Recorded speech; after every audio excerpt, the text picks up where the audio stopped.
నిన్నటి రోజున ప్రారంభించుకున్నాం సుబ్రహ్మణ్య సహస్రనామ స్తోత్ర వైభవం. నిన్న ప్రారంభంలో సహస్రనామ విద్య అంటే ఏమిటో చెప్పుకోవడం జరిగింది. సహస్రనామ విద్య దేవతా ఉపాసనని సంపూర్ణం చేస్తున్నది. మనం ఉపాసిస్తున్న దేవతని సగుణ నిర్గుణ బ్రహ్మముగా జ్ఞానం కలిగించడానికి సహస్రనామాలు చెప్పబడుతున్నాయి. మంత్ర జాపకుడికి సహస్రనామం పరిపూర్ణతనిస్తున్నది అని చెప్పుకున్నాం. మంత్రోపాసన లేకున్నా సహస్రనామ స్తోత్రంతో దేవతానుగ్రహం పొందవచ్చు. ఇది సహస్రనామ స్తోత్రానికి ఉన్న విశేషం. మరొకటి సహస్రం అనంతవాచి. విశ్వం శతం సహస్రం సర్వం అక్షయవాచకం అని మహాభారతం చెప్పినట్లుగా అనంతవాచి. అందుకే సహస్రనామాలు చదివితే అనంతమైన భగవతత్వాన్ని తెలుసుకున్నట్లే. ఇంత విశేషం ఉంటుంది సహస్రనామం. అదే సహస్రనామం దేవతా విజ్ఞానం కోసం మాత్రమే కాకుండా బ్రహ్మజ్ఞానము అని చెప్తూ ప్రారంభం నుంచి పరబ్రహ్మ సంబంధమైన నామములు ఉపనిషత్ ప్రతిపాద్యమైనవి ఎలా ఉన్నాయి, ఇవి తత్వనామములైతే లీలానామములు సగుణ బ్రహ్మముగా ఆయన ధరించిన దివ్యమంగళ విగ్రహము చేసినటువంటి లీలాకార్యములు ఇవన్నీ కూడా ప్రస్తావించబడుతుంటాయి. అది సహస్రనామ స్తోత్రంలో సగుణ నిర్గుణ బ్రహ్మ సంబంధమైన నామములు గోచరిస్తాయి. ఏ సహస్రనామైనా ఇదే స్వరూపంతో ఎందుకుంటుంటే ఎవరు నిర్గుణముగా సగుణముగా బ్రహ్మమై ఉన్నారో ఆయన్నే మనం తద్రూపంగా ఉపాసన చేస్తున్నాం గనక ఉపాసించే స్వరూపం బ్రహ్మముగా తెలుసుకొనుటకై సహస్రనామ విద్య సహకరిస్తున్నది గనక మంత్రమనగా కేవలం దేవతా ప్రీతి కోసము చేసేటువంటి ఒకానొక శబ్దస్వరూపం మాత్రమే కాకుండా మంత్ర ప్రతిపాద్యమైనటువంటిది సాక్షాత్ బ్రహ్మమే అనే ఎరుక సహస్రనామ విద్య వరకు లభించాలి. అందుకే సహస్రనామ విద్య అనేది ఋషులు ప్రసాదించిన గొప్ప శాస్త్రం. ఆ శాస్త్రం సుబ్రహ్మణ్య పరంగా మనం గ్రహించేటప్పుడు నిన్న అకారాది ఇది మాతృకావర్ణ సంయుక్తం జ్ఞాన మోక్ష సుఖప్రదం అంటూ బ్రహ్మదేవుడు చెప్పాడు. ఈ నామములన్నీ మాతృకావర్ణములతో సమకూర్చబడ్డాయి గనక ఇది అద్భుతమైన మంత్రరాశిగా చెప్పబడుతుంది. అకార నామములు నిన్న మనం ప్రస్తావన చేసుకున్నాం. మొదటిగా అచింత్య శక్తి. అచింత్య శక్తి అనగానే సుబ్రహ్మణ్య తత్వమంతా ఒక నామంలో పెట్టేశారు. సుబ్రహ్మణ్యుని పేరు శక్తిధరుడు అని ఒక నామం ఉంది. శక్తిని ధరించినవాడు. శక్తి ఆయనకి సహజం. ఎటువంటి శక్తి అంటే వాళ్ళ అమ్మే శక్తి. ఆ అమ్మ ఎవరు అంటే అయ్యవారిది. వాళ్ళిద్దరికీ అభేదం. అందుకే సంపూర్ణ శక్తిధరుడు. ఏ శక్తి అంటే సర్వశక్తులు ఆయనలో ఉన్నాయి. ప్రధానంగా ఇచ్ఛా జ్ఞాన క్రియాత్మక శక్తి స్వరూపుడు సుబ్రహ్మణ్యుడు అని చెప్తారు. ఆ రహస్యం తర్వాత నామాల్లో మనకి తెలుస్తుంది. సర్వశక్తిమంతుడు. పైగా సర్వశక్తిమంతుడి ఆవిర్భవించి అసుర సంహారం చేస్తున్నాడు. అది అచింత్య శక్తి అని ప్రారంభించిన దగ్గర నుంచి అనఘ అక్షోభ్య అపరాజిత అనాథవత్సల అమోఘ అశోక ఇక్కడి వరకు 7 నామాలు చెప్పుకున్నాం. సుబ్రహ్మణ్య నామానికి కూడా వ్యాఖ్యానం చెప్పుకున్నాం కానీ 8 నామాలు చెప్పినట్లే. తర్వాత అజర అభయ అత్యుదార అఘహర అగ్రగణ్య అద్రిజాసుత అనంతమహిమ్నే అపార అనంత సౌక్షద ఈ నామములు చెప్పారు ఇక్కడ. ఇవి కూడా సాక్షాత్ బ్రహ్మముని తెలియజేస్తున్నాయి. అజర అజరహ అమరహ ఉపనిషత్తుల్లో ఉన్నటువంటి బ్రహ్మం గురించి చెప్పే శబ్దములే. అజర అంటే జరాది వికారము లేనటువంటి వాడు అని. ఇది నిర్గుణ బ్రహ్మముగా తత్వదృష్టితో మనం ఆలోచిస్తే జరాది వికారము లేని పూర్ణతత్వమే పరమాత్మ. అలాగే సుబ్రహ్మణ్యుడు అసలు దేవతలే నిత్య యౌవనులు. సుబ్రహ్మణ్యుడు యొక్క యవ్వన లక్షణం ఎలా ఉంటుంది? యవ్వనము అంటే ఒక వయస్సు యొక్క లక్షణం కాదు, ఒక శక్తి యొక్క లక్షణంట. యవ్వనంలో ఉండవలసింది నిత్యోత్సాహశీలత, క్రియాశీలత ఇత్యాది లక్షణాలు. నిత్యోత్సాహం, పరాక్రమం, ఒక పరిపూర్ణత ఉంటుంది. అవయవముల యొక్క సంపూర్ణమైన ఎదుగుదల ఉన్న స్థితి యవ్వనం. సుబ్రహ్మణ్యుడు ఆ స్వరూపంలో ప్రకాశిస్తున్నాడు. అది యవ్వన సౌందర్యం. భగవద్రూపములు ఏవి ఉపాసించినా నిత్య యవ్వన అంటున్నాం కదా అమ్మవారికి. అలాగే అయ్యవారిని కూడా ఆ రూపంతో నిత్య యవ్వనుడు అంటాం. నమ శివాభ్యాం నవ యవ్వనాభ్యాం పరస్పరాశ్లిష్ట వపుర్ధరాభ్యాం అన్నట్లు ఎప్పుడూ నవయవ్వనులే వాళ్ళు. అలా నవయవ్వనుల స్వరూపమైనటువంటి పార్వతీపరమేశ్వర పుత్రుడు ఈయన కూడా అజరుడై ప్రకాశిస్తున్నాడు. జర అంటే జీర్ణ లక్షణం జర. అటువంటి జీర్ణ లక్షణం లేనటువంటి వాడు అని అర్థం. ఇక అభయ అత్యుదార. అభయం పరమాత్మ యొక్క తత్వం. పరమాత్మ తత్వం తప్ప మరొకటి అభయం లేదు. మిగిలినవన్నీ భయ వస్తువులే. అది అభయం ఒక్కటే. ద్వితీయాద్వై భయం భవతి అంటున్నారు. రెండవ దాని వల్ల భయం కలుగుతుంది అని. ఒక్కదాని వల్లే అభయం అంట. ఒక్కటి అంటే ఉన్నదే ఒకటి. అందుకే అద్వైత స్వరూపుడైనటువంటి ఆ పరమాత్మయే అని అభయ శబ్దం. అత్యుదార. అత్యుదార ఉదార శబ్దం అనేక మార్లు వస్తుంటుంది సుబ్రహ్మణ్య శాస్త్రంలో. ఉదారహ ఇది విష్ణు శాస్త్రంలో కూడా వస్తుంది. అత్యుదారహ అని గొప్ప మాట చెప్పారు. అంటే గొప్ప ఉదార స్వభావం కలిగినవాడు. ఉదార స్వభావం అంటే దాపరికం లేని దేవుడు అని అర్థం ఇక్కడ. అంటే దాపరికం లేకుండా ధారాళంగా అనుగ్రహించేవాడు ఆయన. ఎవరికైనా దానశీలుడికి ఉదార స్వభావం ఉండాలని ఉదారంగా విరాళములు ఇచ్చాడని రాస్తూ ఉంటాం మనం ఇక్కడ. అంటే తనకు పీనాసితనం లేకుండా సంపూర్ణముగా అనుగ్రహించడం. కనుక పరమాత్మ అతి ఉదారుడు, సంపూర్ణ అనుగ్రహ స్వరూపుడు అని అర్థం. పైగా భక్తులను అనుగ్రహించే వాత్సల్య స్వభావం అత్యుదారంగా ఉన్నది. అయితే ఇంకో గొప్ప భావం, ఉదార శబ్దం ఎప్పుడొచ్చినా ఇదే అర్థం తీసుకోవాలని లేదు. ఉత్ అర ఉదార. అర అంటే ఒక స్థానము అని అర్థం. అరలు అని లోకంలో అంటూ ఉంటాం మనం. సంస్కృతంలో సహస్ర అర, సహస్రార శబ్దం ఉన్నదా లేదా? అది సహస్రార, ఉత్తు అర, అది ఉదార. ఒకదానికంటే ఎప్పుడు ఒకటి ఉత్తుకునే ఉంటుంది. ఇక్కడ అన్నిటికంటే గొప్ప అర, అత్యుదార ఏమిటంటే సహస్రార స్థానమే, ఉత్కృష్ట స్థానము, ఉత్కృష్ట భూమికకు చెందినవాడు అని అర్థం. భూమిక అంటే లెవెల్స్ అని అర్థం. ఇక్కడ ఉత్కృష్ట భూమికను అందుకోగలగాలండి. ఎందుకంటే భగవత్తత్వం అల్పభూమికల వాళ్ళకి అర్థం కాదు. అల్పభూమిక అంటే భౌతిక స్థాయి ఆలోచన. వీళ్ళు భగవంతుని కూడా మానవుళ్ళ చూస్తారు. వీడి వికారాలతో చెప్తేనే వాడికి సంతోషం. మీ శివుడు ఇలా ఎందుకు చేశాడు, మీ విష్ణువు ఇలా ఎందుకు చేశాడు అని అడుగుతుంటారు. ఆ దేవతలు విష్ణువు శివుడు అంటే పరబ్రహ్మ. వాళ్ళ స్థానం ఏమిటి? వాళ్ళు మనవలే ఆలోచిస్తారా, మనవలే ఉంటారా? కానీ వాళ్ళ స్థానం గొప్పది. కనుక అత్యుదార అంటే ఉత్కృష్టమైన భూమికలందు లభించేవాడు, ఉత్కృష్ట భూమికగా ఉన్నటువంటి వాడు, ఇది అర్థం. అఘహరాయ నమః. ఆయన అనఘుడు మాత్రమే కాదు, ఆశ్రయించిన వారు అఘము పోగొడతాడు, పాపనాశకుడు. అగ్రగణ్యాయ నమః. నాయకుడు ఎప్పుడు అగ్రగణ్యుడే. సుబ్రహ్మణ్యుడు అంటేనే నాయకుడు, దేవసేనాని. దేవతలు ఎలా నడిపితే అలా నడుస్తే మన బ్రతుకులు. దేవతలను కూడా నడిపిడివాడు ఆయన. అందుకే అగ్రగణ్యాయ నమః. అనంతమహిమ్నే నమః. అనంతమైన మహిమలు కలవాడు. అపారాయ నమః. ఇక్కడ అనంత మహిమ అనే శబ్దం కూడా ఉపనిషత్ తత్వంతో మనం చూస్తే స్వేమహిమ్ని ప్రతిష్ఠిత అని మంత్రం ఉన్నది. పరమాత్మ దేని యందు ప్రతిష్ఠితుడై ఉన్నాడు? కస్మిన్ ప్రతిష్ఠిత అంటే స్వేమహిమ్నే ప్రతిష్ఠిత అన్నారు. అంటే అన్నీ ఆయన యందు ఆధారపడి ఉన్నాయి, ఒప్పుకుంటాం. ఆయన దేని మీద ఆధారపడి ఉన్నాడంటే తన యందు తానే ఆధారపడి ఉన్నాడు. అందుకే నిన్న మనం చెప్పుకున్న ఒక వాక్యం రోజు గుర్తుపెట్టుకోవాలి. పాఠకుడు భావుకుడైతే పారాయణం రసవంతమవుతుంది. అందుకే ఆ నామాన్ని అనుభవానికి తెచ్చుకోవాలంటే అనంత మహిమా సంపన్నుడు. అపారాయ, పారము అంటే ఒడ్డు హద్దు అన్నది. హద్దు ఒడ్డు లేనిటువంటి వాడు, అపార స్వరూపుడు అంటే అనంతమైన వాడు, అంతు లేనివాడు అని అర్థం. అనంత సౌఖ్య.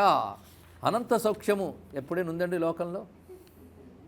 ఇప్పుడు వేసవి కనుక బయట లోపల ఏసీ హాల్లోకి సమ్మయ్య అని, అందుకే ప్రవచనం ఎలా ఉన్నా ఏసీ హాల్లో కాసేపు కూర్చుంటున్నాం, ఆనందంగా ఉంది. కానీ ఈ సుఖం అనంతమా? కొంతసేపు కూర్చుంటే ఇది తట్టుకోలేం. కానీ అనంత సౌఖ్యము అంటే కేవలం బ్రహ్మానంద స్వరూప అని అర్థం. ఇక్కడ తర్వాత నామ అన్నదాయ నమః. కొన్ని నామాలు మనం విస్తారంగా చెప్పుకుంటున్నాం, కొన్ని నామాలు స్మరణ మాత్రం చేతనే. అన్నదాయ నమః ఇది గొప్ప విశేషమైన నామం. అన్నమిచ్చువాడు అని అర్థం. ఏదో సుబ్రహ్మణ్య తత్వానికి, అన్నానికి ఏదో రహస్యం ఉన్నది. లేకపోతే శంకర భగవత్పాల్ వారు నిత్యాన్నదాన నిరతాఖిల రోగహారిన్ భాగ్యప్రదాన పరిపూరిత భక్తకామ శృత్యాగమ ప్రణవవాచ్య నిజస్వరూప వల్లీసనాథ మమదేహి కరావలంబం అని స్తుతిలో అద్భుతంగా తెలియజేశారు. అది నిత్యాన్నదాన నిరత అఖిల లోగహారిన్ ఈ మాటలు చెప్పారు. అంటే కొన్ని క్షేత్రముల యందు సుబ్రహ్మణ్యుడు అన్నదానం చేయిస్తున్నాడు అనే భావంతో కొంతమంది వ్యాఖ్యానించారు. కానీ అన్నద అనేటువంటి వాక్యం యజ్ఞమునకు, యజ్ఞస్వరూపుడైన అగ్నికి వర్తిస్తున్నది. అందుకే యజ్ఞం నామాలు వచ్చినప్పుడు యజ్ఞో యజ్ఞపతిర్యజ్వ, యజ్ఞాంగో యజ్ఞవాహన, యజ్ఞకుర్యజ్ఞకుర్యజ్ఞి, యజ్ఞభుక్ యజ్ఞసాధన, అన్నమన్నాదయేవచ. అక్కడికి ఏదో అనుబంధం ఉందండి. ఇక్కడ సుబ్రహ్మణ్యుడు ప్రధానంగా యజ్ఞస్వరూపుడు. యజ్ఞస్వరూపుడు అంటే యజ్ఞాగ్నిస్వరూపుడు. అందుకే పంచాయతనమే పెట్టారండి, అందులో సుబ్రహ్మణ్యుడు లేడు కదా అని అడిగితే మహానుభావులు పరమాచార్యుల వారు ఒక మాట చెప్పారు. అప్పుడు అగ్నిహోత్రము కూడా ఉంటూ పంచాయతనం ఉండేది కనుక నిత్యాగ్నిహోత్ర గృహంలో ఆరాధింపుడు అగ్నేయ సుబ్రహ్మణ్యుడిని ఆయన. అందుకే పంచాయతనంలో విడిగా పెట్టలేదు. పోనీ తర్వాత మాత్రమైనా ఎలా చేయాలంటే ముందు దీపం వెలిగిస్తారు కదా, అదే సుబ్రహ్మణ్యుడు అని తెలియజేశారు మహానుభావులైన పరమాచార్యుల వారు. కాంచీ యతీంద్రుడు చంద్రశేఖరేంద్ర సరస్వతి స్వామివారు అగ్నిస్వరుడు ప్రధానంగా. ఆ కారణం చేతనే ఆయనకు ఆగ్నేయుడు అనే పేరు కూడా ఉన్నది. వన్నిజుడు, అగ్నిభూహు తర్వాత నామం వస్తుంది. ఇక్కడ అన్నద అంటే అగ్ని అన్నానికి కారకుడు. అగ్ని లేనిది అన్నం లేదు. అందుకే యజ్ఞమునందు ఆరాధింపబడేటువంటి ఆ పరమేశ్వరుడు సృష్టంతుడికి అన్నప్రదాత అవుతున్నాడు. ఇక్కడ పైగా అన్నాద్భవంతి భూతాని పర్జన్యాదన్న సంభవ, యజ్ఞాద్భవతి పర్జన్య, యజ్ఞ కర్మ సముద్భవ, కర్మ బ్రహ్మోద్భవం విద్ధి, బ్రహ్మాక్షర సముద్భవం. ఈ రహస్యం మనం తీసుకుంటే భగవద్గీతలో చెప్పిన ప్రకారం అన్నం ఎలా వస్తున్నది? జీవులందరికీ అన్నం కారణం. అన్నాత్ భవంతి భూతాని, పర్జన్యాత్ అన్న సంభవ. అన్నం పర్జన్యం వల్ల కలుగుతుంది, పర్జన్యం యజ్ఞం వల్ల కలుగుతుంది, యజ్ఞం కర్మ వల్ల కలుగుతున్నది, కర్మ వేదం వల్ల కలుగుతున్నది అన్నారు ఇక్కడ. కానీ వేద కర్మ యజ్ఞ రూపుడైనటువంటి పరమాత్మ అయినటువంటి సుబ్రహ్మణ్యుడు యజ్ఞరూపుడే అన్నాన్ని ఇస్తున్నాడు. అంతేకాదు తర్వాత మాటల్లో మరొక రహస్యం చెప్తారు, అక్కడ చూద్దాం. మొత్తం యజ్ఞస్వరూపుడు అవ్యయ, అనుత్తమ, అక్షయ, అనాది, అప్రమేయ, అక్షర, అచ్యుత, అకల్మష. అది సనాతన ధర్మంలో మనం జాగ్రత్తగా స్తోత్రాలు చదివితే దేవతా భేదాలు వాటంతటవే పోతాయి. ఇవే నామాలు చూస్తుంటే విష్ణువుకి అన్వయిస్తాం, శివుడికి అన్వయిస్తాం. దీని అక్కడ రూపములు లేవు. అక్షయుడు ఇది అనంత నామానికి మరొక స్వరూపం. అవ్యయుడు తరుగుదల లేనివాడు, స్త్రీ పుం నపుంసకాది భేదములు లేనటువంటి వాడు. అనుత్తమ, చాలా గొప్ప మాట ఇదండి ఇక్కడ. అనుత్తముడు అంటే ఉత్తముడు కాని వాడని కాదు, ఈయన్ని మించిన ఉత్తముడు లేడు అని అర్థం ఇక్కడ. ఉత్తముడు అంటే సర్వోత్కృష్టుడు, ఆయన్ని మించి మరొక తత్వం లేదు కనుక అన్నిటికీ పైన ఉన్నటువంటిది, దానిపైన మరేదీ లేనటువంటి ఏ మహోన్నతమైన పరబ్రహ్మ స్వరూపం ఉన్నదో అది సుబ్రహ్మణ్యుడు అని చెప్తూ, దానికి ఆది నువ్వు చెప్పలేవు కనుక అనాది అన్నారు ఇక్కడ. ఎందుకంటే సృష్టికి ఆది ఉంది కానీ పరమేశ్వరుడికి ఆది లేదు కనుక అనాది. అప్రమేయుడు, కొలత కందనివాడు. అంతేకాదు ప్రమాణములు అనేక రకాలు ఉన్నాయి. ప్రత్యక్ష ప్రమాణం, అనుమాన ప్రమాణం, ఆగమ ప్రమాణం అని మూడు ప్రమాణాలు. మొదటిది ప్రత్యక్ష ప్రమాణం, అందరికీ తెలిసేదే. అంతేకాదు భౌతికవాదులందరూ అదే పట్టుకుంటారు. రెండవది అనుమాన ప్రమాణం, మూడవది ఆగమ ప్రమాణం అంటే శబ్ద ప్రమాణం అని అంటారు ఇక్కడ. ఎందుకంటే నీకు ఇంకా అనుభవం రానంత వరకు పెద్దల వాక్యమే నీకు ప్రమాణం, అవునా లేదా? ఒకటి మన అనుభవానికి రానంత వరకు పెద్దల వాక్యమే మనకు ప్రమాణం. పెద్దలనగా తపస్సిద్ధులైన సత్యద్రష్టలైన ఋషులు, కానీ వాళ్ళ వాక్యమే ప్రమాణం కదా, దానికి శబ్ద ప్రమాణము అని పేరు. అయితే శబ్దము కూడా ఎంతవరకు ప్రమాణం అంటే పరబ్రహ్మ ఒకడున్నాడని విశ్వాసాన్ని కలిగించి సాధనా మార్గాన్ని నిర్దేశిస్తుందే తప్ప శబ్దము కూడా పరమాత్మ నేరుగా చెప్పలేదు. ఎందుకంటే శబ్దం కూడా లోకంలోకి సంబంధించిన విషయమే కదా. లోకంలో ఉత్పన్నమైనటువంటి శబ్దము లేదా లోకము కంటే ముందు ఉత్పన్నమైన ఒక శబ్దం ఉన్నది, అది లోకాతీతమైన తత్వాన్ని చెప్పలేదు. నిన్ను అటువైపు ప్రేరేపించగలదే తప్ప యథాతథంగా పరిపూర్ణంగా అందించలేదు కనుక ఇటు ప్రత్యక్ష ప్రమాణానికి కానీ అనుమాన ప్రమాణానికి కానీ లేదా ఆగమ ప్రమాణ శబ్ద ప్రమాణానికి కానీ అతీతుడు ఎవడో అతను అప్రమేయ. ప్రమాణానికి దొరికితే ప్రమేయం అనాలి, ప్రమాణానికి దొరకని వాడిని అప్రమేయుడు అంటారు ఇక్కడ. ప్రమాణములకు దొరకనివాడు అన్నారు. అందుకే కూర్చుని భగవంతుడు ఉన్నాడంటే చూపించండి అంటారు. ఆ ప్రశ్నలోనే లోపం ఉంది ఇక్కడ. చూపిస్తే ఆయన పదార్థం అవుతాడు, పరమార్థం కాడు. కానీ భగవంతుడు పదార్థమా చూపించడానికి కాదు. పోనీ ఊహించి చెప్తావా, ఊహకు అందుతాడా? ఎందుకంటే పదార్థ జగత్తుతో అలవాటైపోయిన మనస్సు ఊహించమంటే పదార్థ జగత్తును ఊహిస్తుంది, దాన్ని మించి ఊహించలేదు ఇక్కడ. దాని ఊహకైనా ఒక అనుభవం, ఒక ఆధారం తీసుకుని ఊహ చేస్తాం మనం. ఎంతో కొంత ఆధారం ఉంటే దాన్ని మించి ఊహ చేయగలం. ఇది పదార్థ జగత్తు, దానితో అలవాటైపోయిన బుద్ధి ఏది ఊహించమన్నా దాన్ని ఊహిస్తుంది, కానీ ఊహకి దొరకడు ఆయన. అందుకే అచింత్య శక్తికి కూడా మనం కలుపుకోవచ్చు ఈ మాట. ఇక మూడవది శాస్త్రం కూడా ఏమి చెప్తోంది ఆయన గురించి అంటే నేనే చెప్తాను వేదం. వేదం తప్ప పరమాత్మ గురించి మరి ఏది చెప్పలేదు. వేదం ఏం చెప్తుంది అంటే ఇది అని నిర్దేశించలేనిది అని చెప్పింది, చాలా గొప్పగా చెప్పింది ఇక్కడ. అనిర్దేశ అని వేదమే చెప్తుంది, అదే నా యతి అని చెప్తున్నాం కనుక అప్రమేయ అనే మాటకి ఇంత అర్థం ఉన్నది. కొలత కందని వాడు, ప్రమాణములకు దొరకనటువంటి వాడు. అక్షర, అక్షరం అనే మాటకి నాసరహితుడని అర్థము. శబ్దబ్రహ్మస్వరూపుడు అని అక్షర అని చెప్పవచ్చు. అచ్యుత, గొప్ప విశేషం ఇది. అచ్యుత అంటే తన స్థితి నుంచి తాను జారనివాడు అచ్యుతుడు. అంటే తాను బ్రహ్మము, ఆ బ్రహ్మము స్థితి నుంచి జారడం లేదు ఇక్కడ.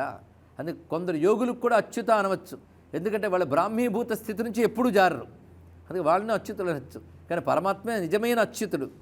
అటువంటి అచ్యుత స్వరూపము అంటే తన స్థితి నుంచి తాను జారని వాడేవాడు అతడు అచ్యుతుడు. అంటే పూర్ణ బ్రహ్మము.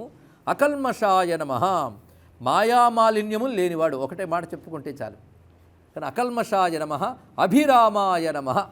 అభిరామ అంటే రామనామం ఈయనకు వచ్చిందే, అభిరాముడు ఈయన పేరు. అభిరాముడు అంటే అన్ని విధాల అందగాడు అని అర్థం ఇక్కడ. అన్ని విధాల అందగాడు, అన్ని విధములా ఆనందము కలిగించేవాడు. రెండు భావాలు ఇక్కడ తీసుకోవాలి. ఇక్కడ సుబ్రహ్మణ్యుడు సౌందర్య స్వరూపుడు. సుబ్రహ్మణ్యుడు సౌందర్యానికి, జ్ఞానానికి, పరాక్రమానికి ప్రధాన దైవం.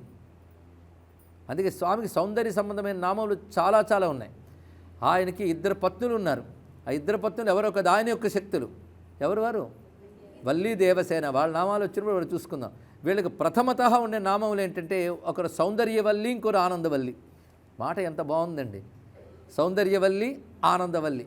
వల్లి శబ్దం ఇక్కడ తెంపు లేకుండా పెంపు కలిగినది వల్లి అని అర్థం. ఇక్కడ తెంపు లేని పెంపునే తీగ అనాలి ఇక్కడ. అది కదా అనంతంగా ఉన్నది.